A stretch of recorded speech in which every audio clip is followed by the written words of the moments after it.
Hey guys, I'm Patrick Fillion. Robert Fraser. And welcome to another episode of Class Comics Quickies. We've had a big week, haven't we? We had a huge week. Yes, we had a Mako week. We did have a Mako week. Yeah. Mako number 2 is finally out, and I know we took our time bringing this to you, but you know what they say, good things are worth waiting. They are worth waiting. Good things are worth waiting for in print, digital, and in Spanish. That's true. Yeah, we're pretty pleased about that. So lots of different ways to get your Mako on. Lots of stuff is going on in this book. People are loving it so far. We're so stoked. The reader reaction has been great. A lot of fans have a lot of top moments that they love. Yeah. So what's yours? What's mine? Without giving too much away. Spoilers. No spoilers, but I have to say, well, you guys know we reveal a lot of Mako's history in this one, and I think my favorite moment is the opener of the book, the birth, Mako's birth. Because that's really, committing to the origin story. That's origin story. Do you see the crowning and everything? No, we don't see not like Knocked Up. It's not like that at all. But it's really cool because it goes to, well, let's just say it starts explaining a little bit more about Mako's whole affinity with the ocean and all this stuff. So, how about you? Do you have a favorite one? Actually, my favorite would be when Akeno does his investigations. Yes, his research. Yes. Yeah, and a lot of people have asked what the heck is going on there, and we are keeping our lips sealed because it's a pretty big plot point for book 3, but glad you like that part. I have to say, Jacob Mott did a phenomenal job drawing this whole issue. He always does, but this book is... it's stunning. So if you haven't checked it out yet, we invite you to do so, like you said, in print, digital, or in Spanish. En español. En español. That's the best I can do. Yeah, mine too. So we made some promises last time. We did. Yeah, and that was that we would spill the guts on Beautiful Dead 2. Spill the guts. See what I did? Clever. Yeah, so what can you tell us? I know a lot of people are totally jazzed about the fact that this book is coming out. And Butch McLogic, the artist, has finished top-notch job. Yes, I've seen it. Finished the artwork, actually, and now, at this point, the entire guts, so that's what we call the guts of a book, not just zombie books. In this book, it's very appropriate, but yes, the guts are done. All the line art, the colors, the art, the text, it's ready to go. The cover's looking beautiful.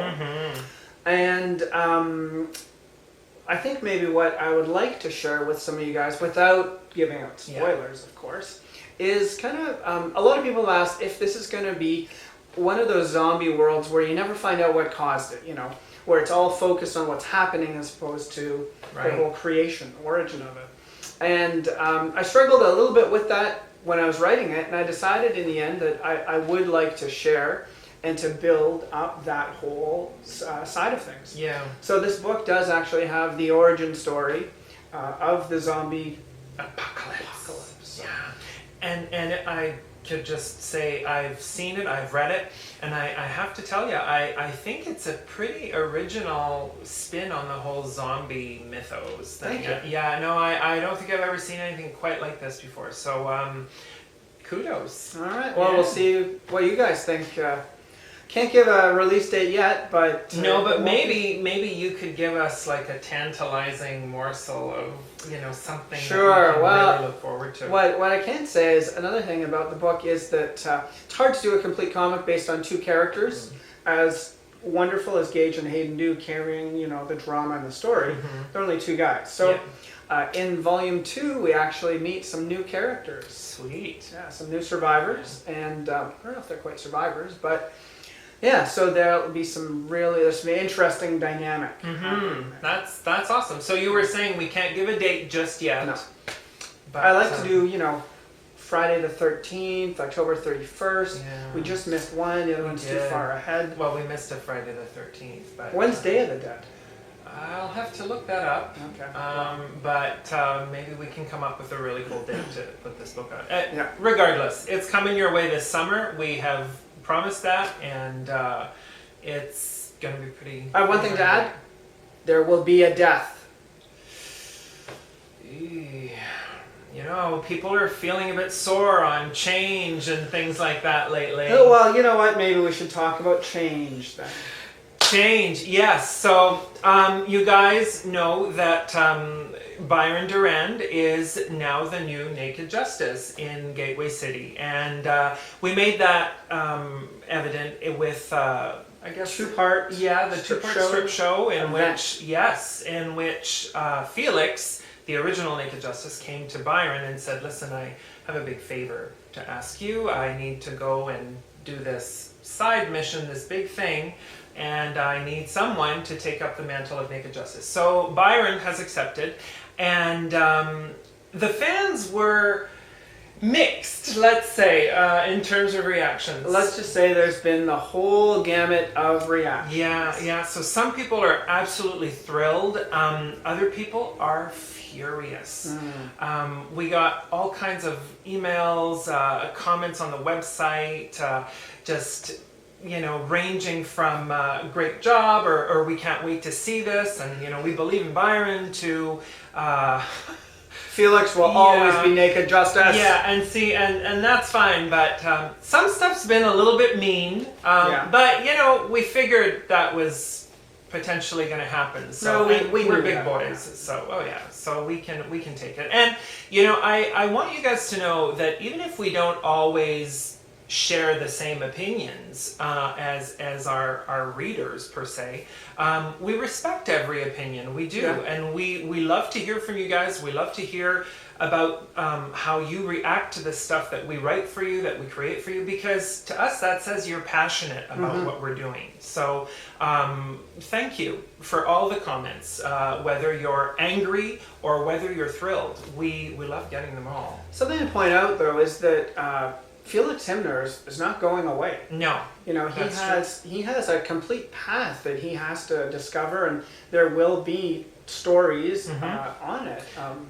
And that is a seed we planted way back in 2004 in Deimos Zero. So Felix has always had a big destiny ahead of him, and the Naked Justice portion of that is maybe exactly that, is a portion of that destiny. Well, Felix is a character that actually, you know, we've seen very little of him. Yeah. He's a little bit in Naked Justice Beginnings, but... Well, I hope he's a little bit in there. Well, Naked Justice is everywhere, but Yeah. Felix is actually in very few things. So I think it'll be interesting to be able to see how he develops as really an not internalized, but as him as a person as opposed to a superhero. Absolutely. And in that mantle. Totally. And I think what's really important to remember is that Felix and Byron aren't just Naked Justice and now Naked Justice or Space Cadet. They're actually Felix and Byron first and foremost. And these are code names they have. And if you think of, let's say, Naked Justice as you know, Buffy is to Slayers, that kind of an idea. It's a mantle, and it brings hope to people. It brings hope to people of Gateway City, and I'm excited about showing how Byron reacts to that, and how Felix also reacts to not necessarily being that, or being concluded with that part of his life for the time being. And also, I want to say, you guys know, we do tend to show the current timeline, but we also show stories that have happened in the past to sort of, you know, fill up the backstory a little bit. So you will be getting more Naked Justice as Felix, and you may also be getting more Space Cadet, Byron as Space Cadet. So don't think that we've written these guys off as who you've come to know them and love them as. So there's definitely a lot of exciting stuff in the works there. The other thing to point out is that you know, none of this could happen, or this all had to happen, because change in a comic is inevitable. Only from the point of view, or for one reason, then that if we didn't change anything, we'd basically be putting the same stuff out again and again and again. Tell a new story, add a different spin. You know, it's you have to have change. That's what is nice in comics, that you can have that flexibility. Additionally, I think too that when you're writing adult comics, change is kind of important because so much of what you do has to be centered around the sexual content, but you also have to have you know, something for people to sink their teeth into in terms of story. And I know change is jarring. I know the idea of change is scary to all of us. I mean, we're all fans of pop culture in some form or another. And so the idea that things are no longer remaining as we've come to know them can be a bit unsettling. But I do really believe in this. I'm super proud of Byron. This is not me, you know, saying, you know, to hell with the space cadet stuff he's accomplished at all. This is me saying, as a person, Byron he's a hero. He is meant for enormously great things. Well, even Space Cadet as a name was never entirely flattering. No. It was kind of like this, I don't know, it's an interesting name, but it in some ways is almost negative. Well, it does hold negative connotations in that typically someone you would call a space cadet would be a little bit kind of flighty. Which is the opposite. Yeah, so everywhere. And ironically in Space Cadet 2, Byron and Tyler, who is Golden Boy, make fun of that. So you know, I think that we've come to a good place, and I know that not everyone is convinced of this, but all I ask is that you give us the chance to show to you guys what we have planned, because it's really exciting stuff, because all of this is leading to the Brigayde, and which we have something to show. Yes, we do. Yeah, to you guys. So as you know, David Cantero is the artist on the Brigayde, and he's been working like a madman to finish up book 1, and he has finished it. The art is gorgeous, and just today, just this morning, out of the blue, perfect, you know, serendipitous timing, we got this from him. So he put together a promo video introducing the character lineup for the Brigayde, and he sings in it, and he recorded a soundtrack. I mean, I don't know, is there He's a renaissance man. He is. We love you, David. We do, and we love your video, and we're going to debut it for you today. Right now. Yeah. Let's roll that video. Enjoy.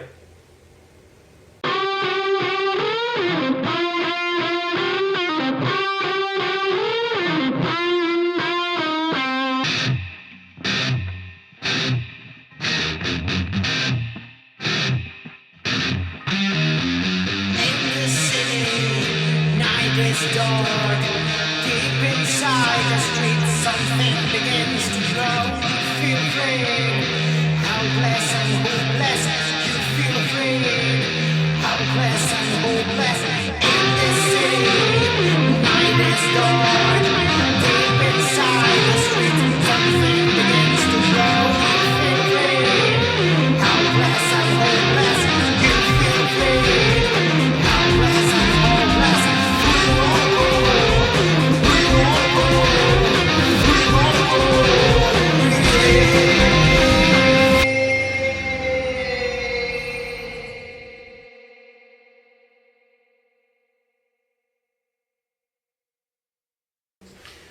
Welcome back, guys.